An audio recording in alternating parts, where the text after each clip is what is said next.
Coucou, c'est Rova et bienvenue dans cette nouvelle vidéo. Ah bah enfin!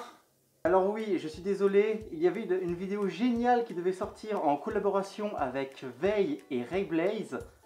Mais c'est trop bien, elle est où? Malheureusement, cette vidéo a été tournée un petit peu trop à la va-vite lors de la FBL. Il y a beaucoup de scènes qui auraient eu besoin d'un reshot et il y a constamment un bruit de fond dans la convention qui m'est impossible à enlever, ce qui fait que les 3/4 de ce qui a été filmé est inutilisable. Et croyez-moi, ne pas pouvoir sortir cette vidéo m'a un petit peu mis en PLS. En plus de ça, la Furone que j'avais prévue pour le 16 décembre a dû être annulée à cause de la...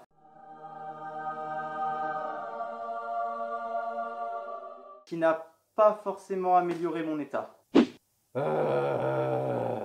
Mais heureusement, la Furone revient pour le 3 février, le lien est en description. Et moi me revoilà enfin pour tourner des vidéos pour vous. Rentrons dans le vif du sujet. J'avais déjà fait une vidéo vous expliquant comment passer une commande standard chez un artiste, mais il y a bien plus de types de commandes de dessin que ça dans le Fandom Fury. Donc voici tout ce qu'il vous reste à savoir sur les dessins Fury.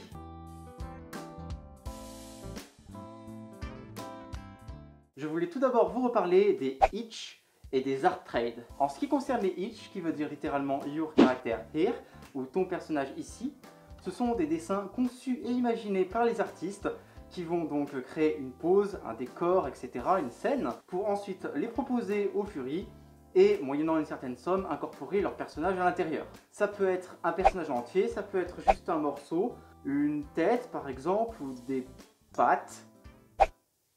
En tout cas, c'est le plus commun.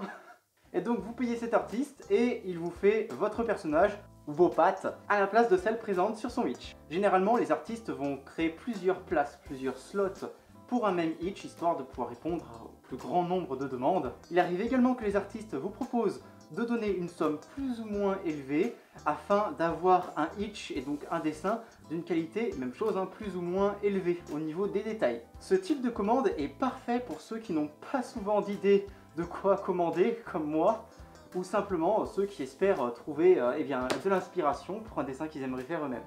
Il existe deux types de Itch, à prix fixe, par exemple 20 €, et à enchères. Et croyez-moi, pour les enchères, ça peut monter très haut en fonction des artistes. Passons aux Art Trade, ou échange de dessins. On utilise quand même beaucoup d'anglais aujourd'hui, qui est littéralement ce qu'il veut dire, un échange de dessins entre deux artistes.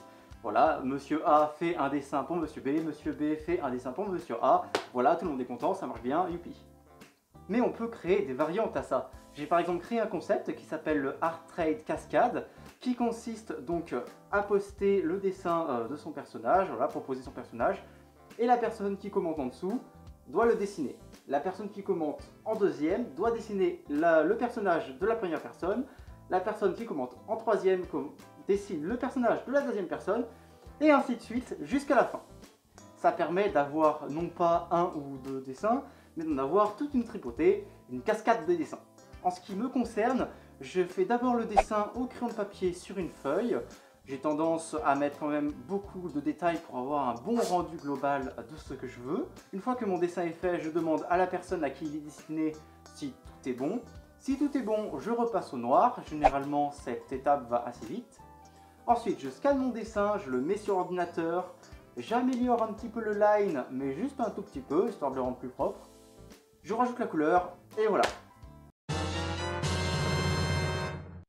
Ça, c'est comme ça que je fais un dessin. Libre à vous d'utiliser cette méthode, ou d'en avoir une autre, voire même de maîtriser la sainte tablette.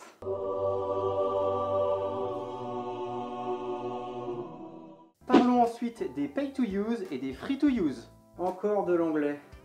Paye pour utiliser, gratuit à utiliser. Ce sont même chose des dessins préconçus que tu peux utiliser toi-même en payant l'artiste ou juste en te servant comme ça.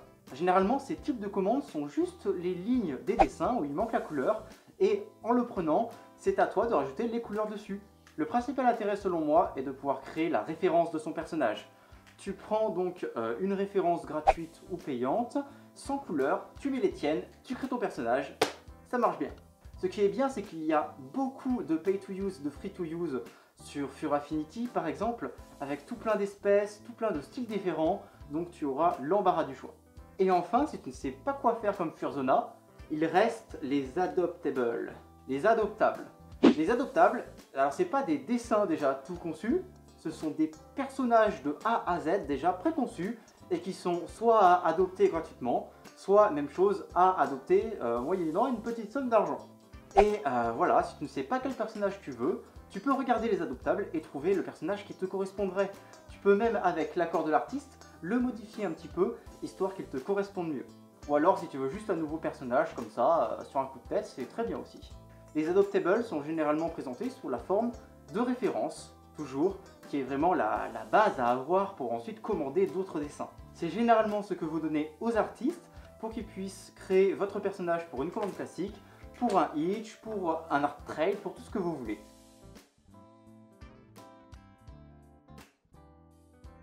Plus la référence est précise, et mieux c'est.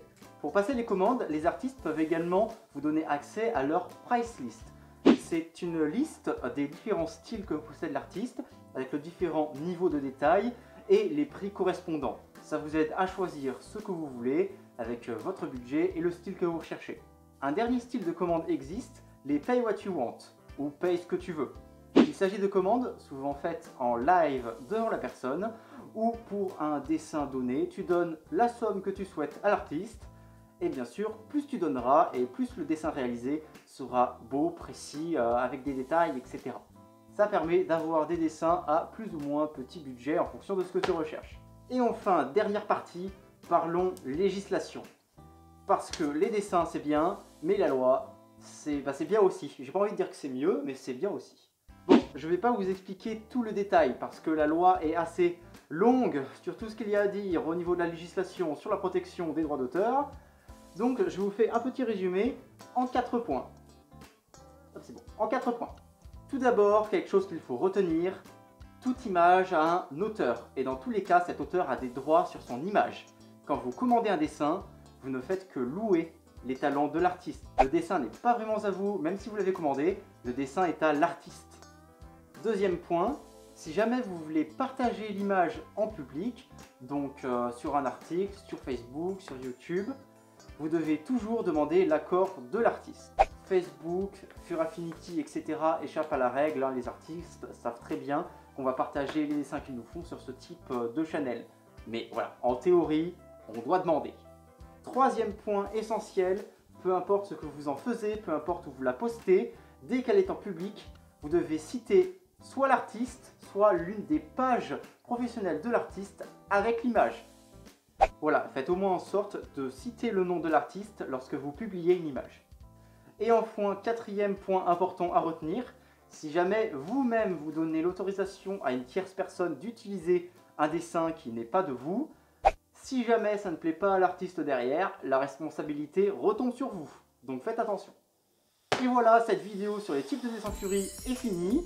Donc on a parlé de tout ça, hein, c'est déjà pas mal, normalement on n'a rien oublié. Je m'excuse à nouveau pour le temps d'attente, je vous prépare d'autres vidéos, je suis très excité à l'idée de la Furone qui va bientôt arriver, et j'espère vous revoir bientôt.